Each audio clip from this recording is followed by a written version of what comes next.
ఒక అడవిలో ఉన్న చెట్టు మీద కొంగల చెట్టు నివసిస్తూ ఉంది. చెట్టు కింద ఉన్న పుట్టలో ఒక పాము ఉంది. ఆహారం కోసం కొంగలు బయటకు వెళ్ళగానే ఈ పాము వచ్చి ఆ పిల్లలను గుడ్లను తినేసేది. పాము బాధ నుండి తప్పించుకోవడానికి కొంగలు ఒక ఆలోచన చేశాయి. చెరువు నుండి చేపలను తీసుకొచ్చి పాము పుట్ట నుండి ముంగిస నివసిస్తున్న రంధ్రం వరకు వేశాయి. ముంగిస చేపల్ని తింటూ పాము పుట్ట వరకు వచ్చి పామును కూడా ముక్కలు ముక్కలుగా కొరికి చంపేసింది. ఇది చూసిన కొంగలు పాము పీడ విరగడైందని సంతోషిస్తూ ఉండగా ముంగిస చెట్టుపై గూటిలో ఉన్న కొంగ గుడ్లను కొంగ పిల్లలను పసిగట్టింది. వెంటనే చెట్టుపైకెక్కి వాటిని తినింది.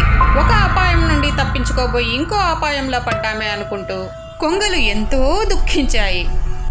ఈ కొంగల జంట జీవితంలో జరిగిన సంఘటన చూసిన తర్వాత మనం తెలుసుకోవలసిన విషయం ఏమిటంటే, మనం ఏదైనా ఒక పని చేసే ముందు దాని ముందు వెనుక జరగబోయే మంచి చెడులను గురించి కూడా ఆలోచించిన తర్వాతే ఆ పనిని మొదలు పెట్టాలి అన్నదే ఈ కథలోని నీతి.